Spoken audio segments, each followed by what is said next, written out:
नमस्कार। मैं स्नेहा, आपकी होस्ट, एक बार फिर से आपका स्वागत करती हूँ आपके अपने चैनल डर का घर में। आज जो मैं कहानी आप सबके लिए लेकर आई हूँ, ये कहानी है सुधा की।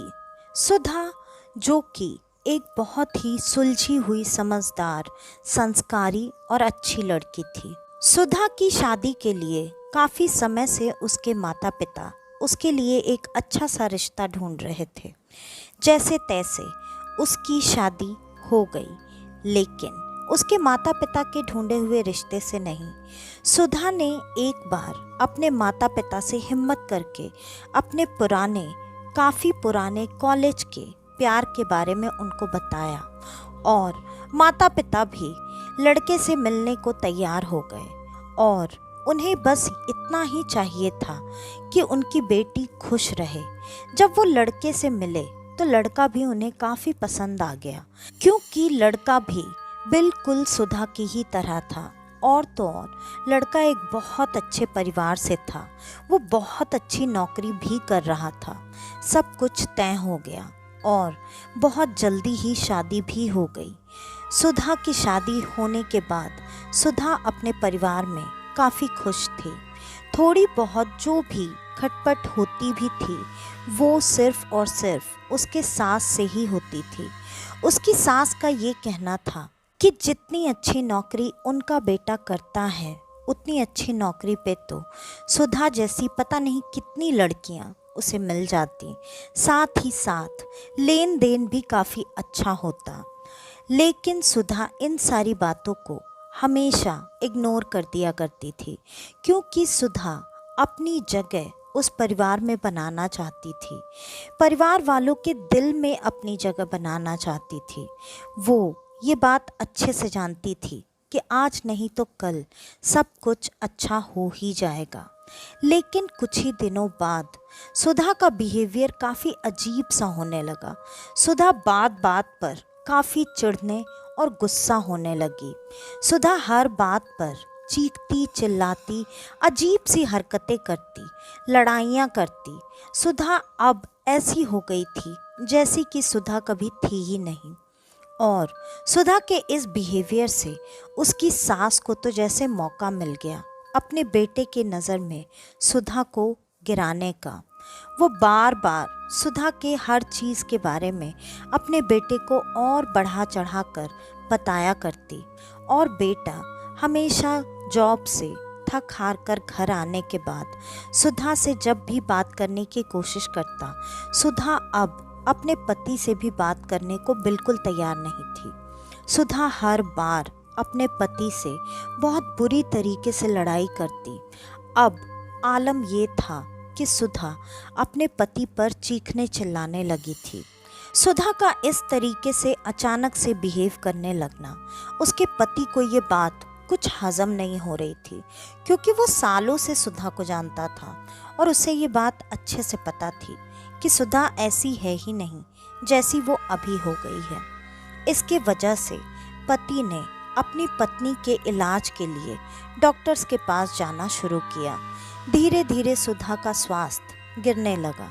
सुधा अब रात में अक्सर उठकर आईने के सामने बैठकर खुद से बातें किया करती थी। कई बार रात में ठहाके मार मार कर हंसा करती थी। दिन ब दिन उसका स्वास्थ्य गिरने लगा। उसकी हालत में सुधार होने के बजाय उसकी हालत बद से बदतर होती चली गई। सुधा और उसके पति, उसके घर वाले, सब लोग काफ़ी परेशान रहने लगे। सुधा जो कि सुबह सुबह उठकर हमेशा पूजा पाठ करना पसंद करती थी, लेकिन अब अगर उसके घर में कोई भी पूजा पाठ किया करता तो सुधा उस वक्त बहुत भयानक सी आवाज़ में चीखती चिल्लाती, अजीब अजीब सी हरकतें करती थी, जिसके वजह से कहीं ना कहीं अब उसकी सास को ये बात समझ में आने लगी कि सुधा कोई सामान्य तरीके से बीमार नहीं है। सुधा के ऊपर किसी न किसी चीज़ का साया है। और उन्होंने तुरंत अपने जानने वाले एक पंडित जी को बुलाया। पंडित जी ने घर में प्रवेश करते ही ये बता दिया कि आपके घर में किसी प्रेत आत्मा का साया है। और साया ऐसा वैसा नहीं है। ये आत्मा बहुत ही ज़्यादा खतरनाक है। ये जिसके भी ऊपर है वो हर हाल में उसकी मृत्यु करवा के ही यहाँ से जाने वाला है। अब ये बात सुनते ही सास ने तुरंत अपने बहू के बारे में सारी बातें पंडित जी को बता दी। पंडित जी ने सुधा को तुरंत वहाँ पर आने के लिए कहा, लेकिन सुधा सामने आने को तैयार ही नहीं थी। सुधा बहुत ज़्यादा चिढ़ी हुई थी। वो कमरे में अजीब अजीब सी भयानक तरह की आवाज़ें निकाल रही थी। उसको नीचे लाना घर वालों में से किसी के बस की बात नहीं थी।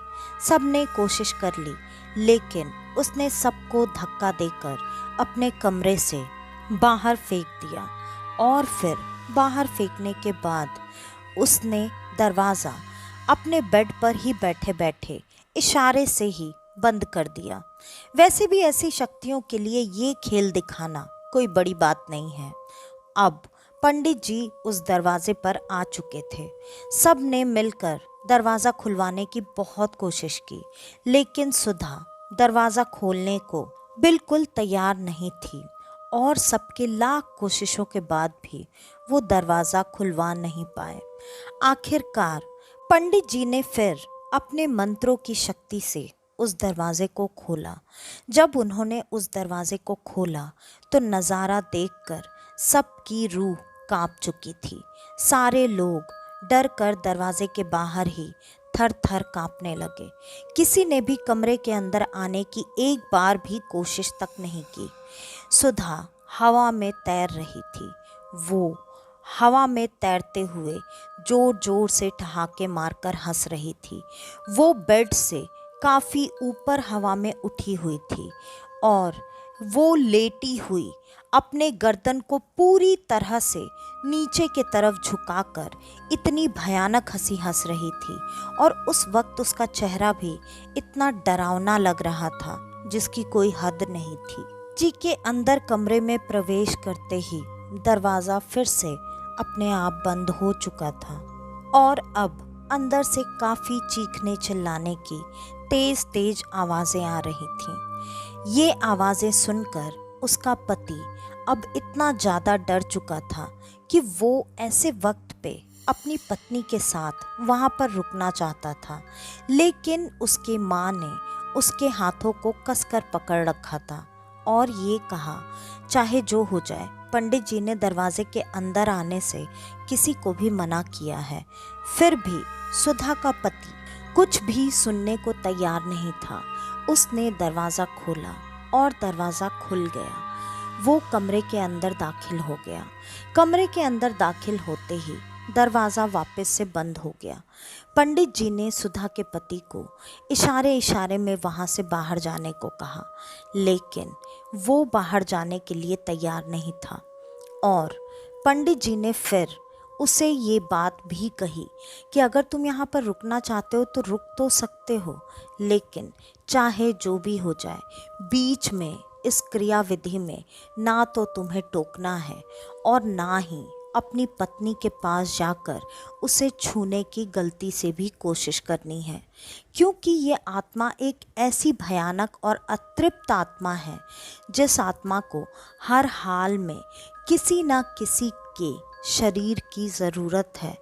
और ये अगर एक बार इस शरीर से निकल जाए और दोबारा किसी और शरीर को अपना घर बना ले तो फिर इससे छुटकारा पाना बहुत मुश्किल हो जाएगा।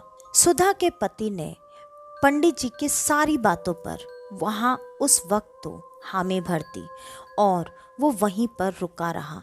वो दूर से ही खड़े होकर अपनी पत्नी का चीखना चिल्लाना और सारे नाटक जो कि ऐसी आत्माएं निकलते वक्त या फिर मुक्ति के वक्त करती हैं, वो सारी चीज़ें वो खड़े होकर देख रहा था।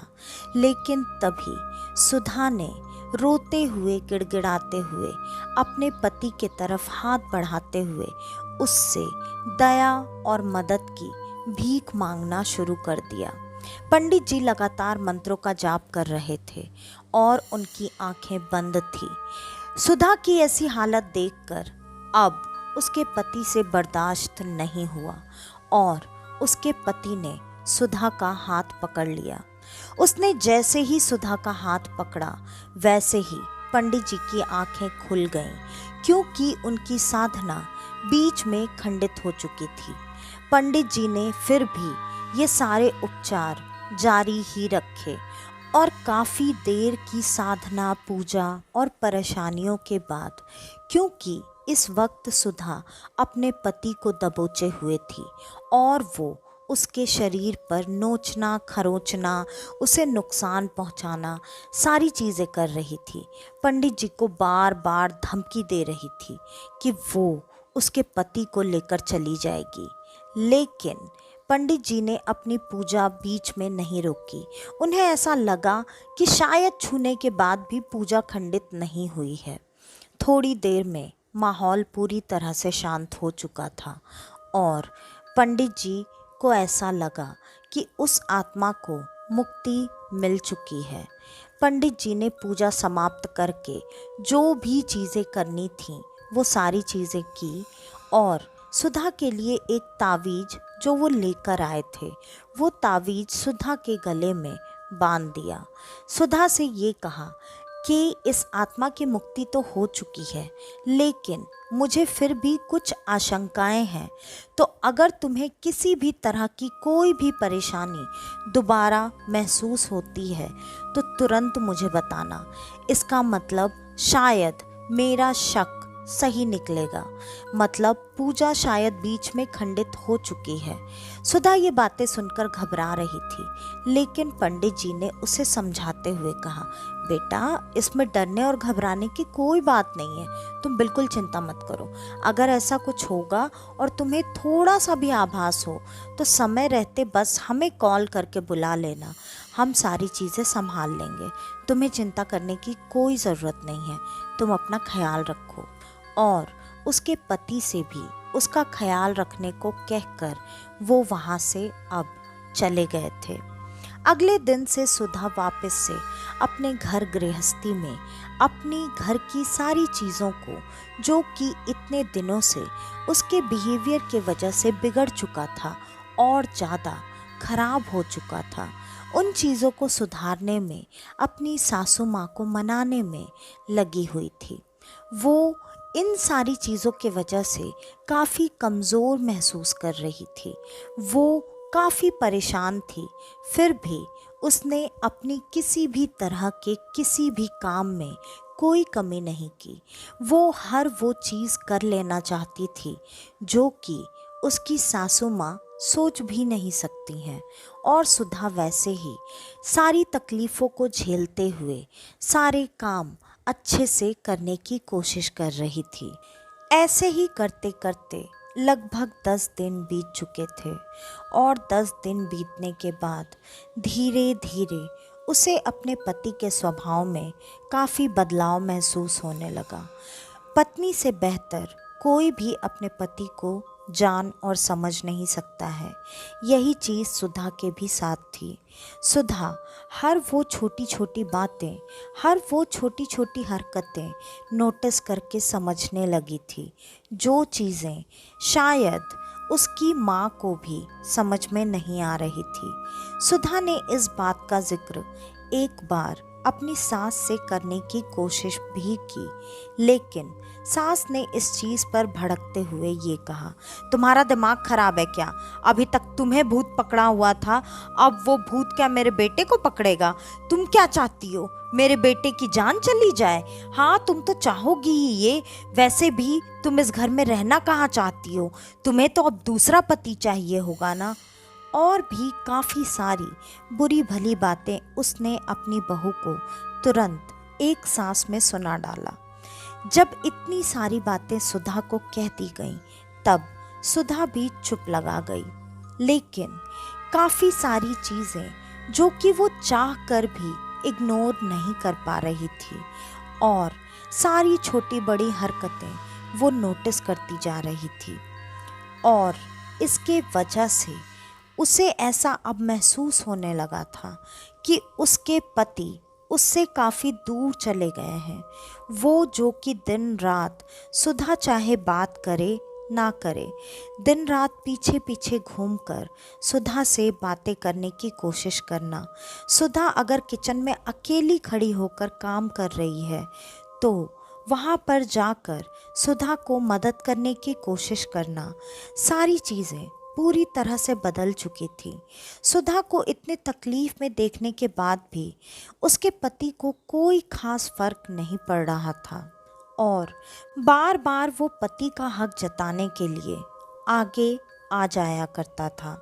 ये सारी चीज़ें सुधा को काफ़ी अजीब लग रही थी और सुधा इन चीज़ों को अब किससे कहे किससे ना कहे, इन चीज़ों के असमंजस में डूबी हुई थी। सुधा के दिमाग से तो जैसे ये बात निकल ही गई थी कि अगर किसी भी चीज़ से कोई भी परेशानी हो तो वो पंडित जी से बात कर सकती है। सुधा ने ये चीज़ सोची ही नहीं।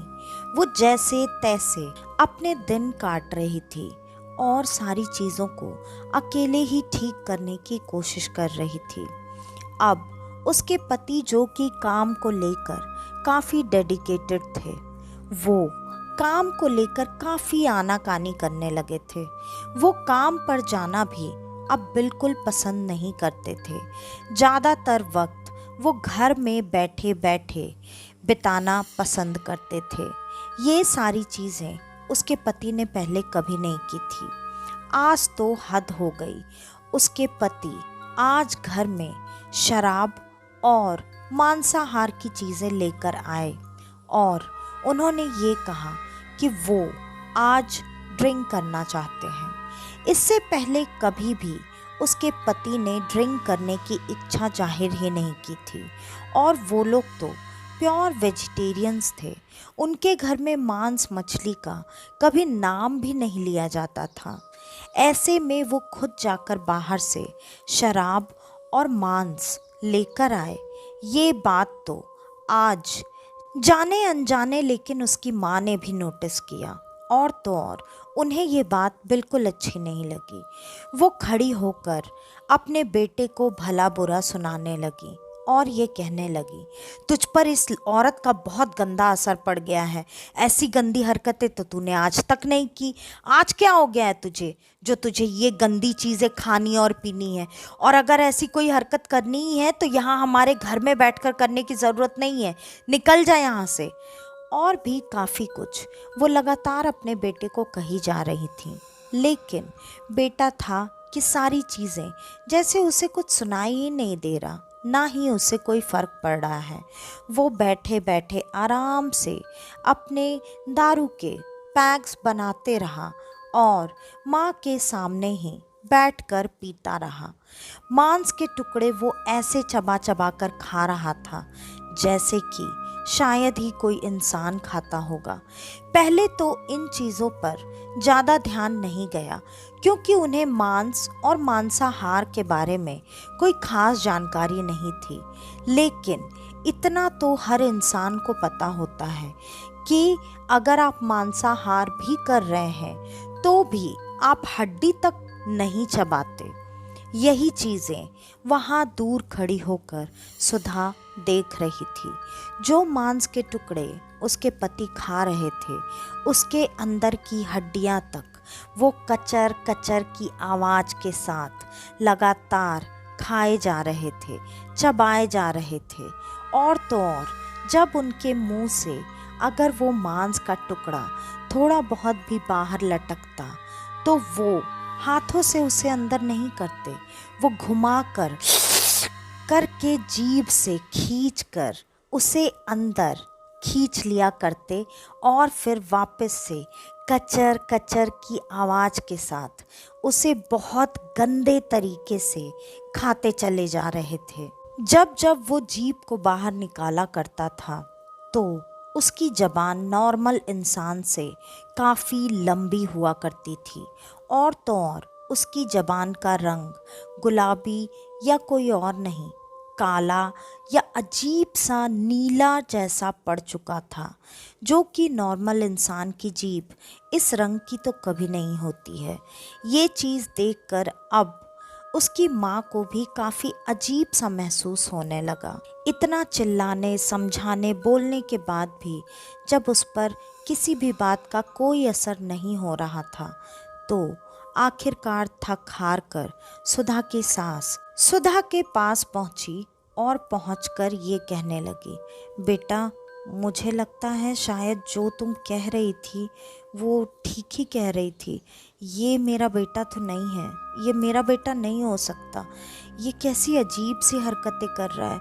और तुमने देखा क्या, अभी उसके ज़बान का कलर कैसा दिख रहा है, ऐसा तो कभी था ही नहीं।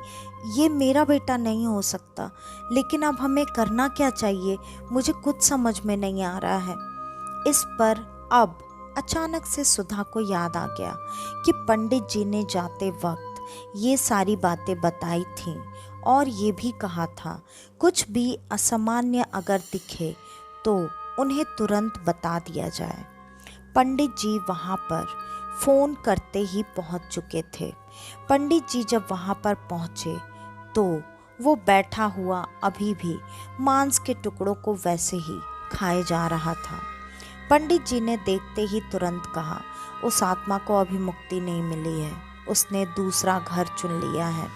मैंने वैसे भी उस क्रिया के वक्त तुम्हारे पति को अंदर आने के लिए मना किया। उसकी ज़िद के वजह से मैंने उसे अंदर रहने दिया। मैंने उससे साफ साफ कहा था कि चाहे जो हो जाए वो उस क्रिया के बीच में तुम्हें ना तो छुए ना तुम्हारे पास जाए। ये उसी का नतीजा है। मुझे ऐसा वहम था कि शायद क्रिया पूर्ण हो गई है, लेकिन ऐसा बिल्कुल नहीं है। अब ये चीज़ सामान्य तरीके से नहीं जाएगी बेटी, क्योंकि मैंने ये तुम लोगों को पहले भी बताया था कि अगर इस आत्मा ने दूसरे शरीर को अपना लिया तो उसको किसी भी हालत में उस शरीर से निकालना काफ़ी मुश्किल होने वाला है, या फिर शायद नामुमकिन। अब मैं देखता हूँ कि मैं क्या कर सकता हूँ।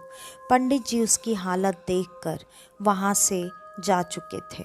पंडित जी अपने गुरु के पास पहुँच गए और उन्होंने अपने गुरु को सारी बातें बता दी।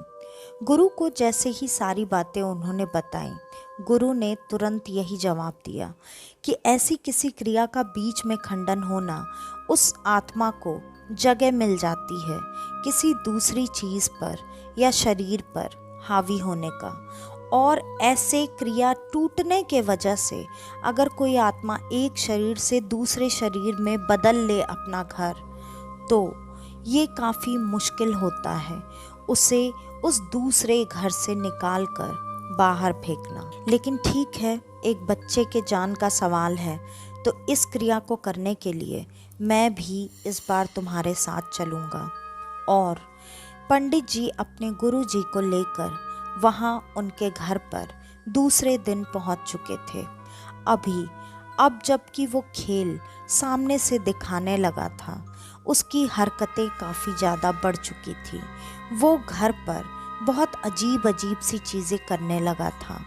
पंडित जी जब अपने गुरु जी को लेकर वहाँ पर पहुँचे और गुरु जी ने जैसे ही सुधा के पति की हालत देखी, उन्होंने तुरंत कहा, इस बच्चे को बचाना बहुत मुश्किल है।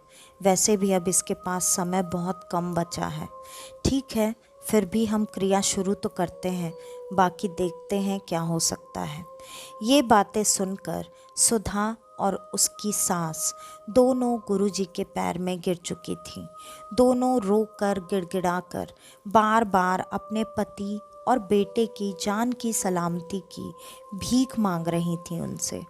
गुरुजी ने दोनों को उठाते हुए कहा, अरे बेटे, ये मेरा काम है। मैं खुद चाहता हूँ इस बच्चे की ज़िंदगी बच जाए, इसलिए मैं इतनी दूर से सिर्फ इसके लिए यहाँ पर आया हूँ। लेकिन जैसा कि तुम सबको पहले से पता है, ये क्रिया खंडन के वजह से शरीर परिवर्तन हुआ है और ऐसे में ऐसी आत्माओं को निकालना, छुटकारा दिलाना बहुत मुश्किल होता है। और वैसे भी इस आत्मा ने बहुत बुरी तरीके से इस व्यक्ति के शरीर को क्षतिग्रस्त कर दिया है। हो सकता है कि अगर इस आत्मा को मुक्ति भी मिल जाए, फिर भी तुम्हारा पति ना बच पाए, क्योंकि इसने अब इसके शरीर का मांस बहुत हद तक चख लिया है। तुम्हारे पति का स्वास्थ्य इतना ज़्यादा गिर गया, तुम लोगों को ये बातें पहले क्यों नहीं समझ में आई। सुधा रो रो कर यही बातें बार बार बोलने लगी कि उसको ये बात दिमाग में आई ही नहीं। उसकी गलती है, जो सज़ा मिलनी है उसे मिलनी चाहिए, लेकिन कुछ भी करके उसके पति को बचा लिया जाए। अब पंडित जी ने बिना देरी किए क्रिया शुरू करने का आदेश अपने शिष्य को दिया। वो पहले से ही जो भी सामग्री इस्तेमाल होनी थी वो सारी चीज़ें लेकर आए थे। उन्होंने जैसे तैसे पहले तो सुधा के पति को काबू में करने की कोशिश की, लेकिन उनके बहुत कोशिशें करने के बाद भी वो काबू में आ ही नहीं रहा था। फिर उन्होंने जैसे तैसे मंत्रों के शक्ति से उसे बांधकर बेड से बांध दिया और फिर उस कमरे में किसी को भी आने से साफ साफ मना कर दिया। पंडित जी ने वो क्रिया शुरू की अपने गुरु के साथ और लगातार मंत्रों का उच्चारण करते जा रहे थे। कमरे के बाहर तक बहुत भयानक तरह से उसके पति के चीखने चिल्लाने की आवाज़ें आ रही थीं। वो बार बार कभी अपने माँ को रो रो कर अंदर बुलाता, कभी सुधा को, लेकिन जैसा कि उन दोनों को पहले से पता था, चाहे जो हो जाए उस क्रिया में अंदर नहीं जाना है। वो दोनों इसी वजह से इतनी भयानक, इतनी दर्दनाक आवाज़ें सुनने के बाद भी वहीं दरवाजे पर बैठी रहीं और उस कमरे के अंदर नहीं गईं। वो पूजा लगभग 12 घंटे तक चलती रही और कमरे से चीखने चिल्लाने की आवाज़ें वैसे ही लगातार 12 घंटे तक आती रहीं। गुरु और शिष्य दोनों 12 घंटे के बाद कमरे से बाहर आ चुके थे। दोनों ने बहुत ज़्यादा उत्सुकता के साथ पूछना शुरू कर दिया कि क्या हुआ पंडित जी, मेरे पति ठीक हो गए, उनको मुक्ति मिल गई उस आत्मा को, क्या हुआ बताइए ना। लेकिन पंडित जी ने कोई भी जवाब नहीं दिया, सिर्फ और सिर्फ इतना ही बताया कि तुम लोग अब इस कमरे में बिल्कुल नहीं जा सकते। ये पूजा अब इस तरीके से संपन्न नहीं होने वाली। हमने बहुत कोशिश की, लेकिन इस आत्मा को मुक्ति दिलाना या कैद करना काफ़ी मुश्किल है। ये पूजा अब लगातार 3 दिन तक चलने वाली है। वैसे भी अमावस्या 3 दिन के बाद है। अगर उस दिन से पहले हमने इस आत्मा को तुम्हारे पति के शरीर से नहीं निकाला तो अमावस्या वाले दिन ये आत्मा अपने साथ तुम्हारे पति को लेकर चली जाएगी। ये बात सुनते ही अब सास और बहू दोनों डर चुके थे। पंडित जी ने जैसा कि उस दरवाजे को रक्षा सूत्र से बांधकर कवर कर दिया था और ये कहा था, ये आत्मा बहुत खेल खेलेगी ताकि तुम किसी भी हालत में इस रक्षा सूत्र को तोड़कर दरवाजे के अंदर जाओ और उसे यहाँ से निकल कर जाने का मौका मिल जाए।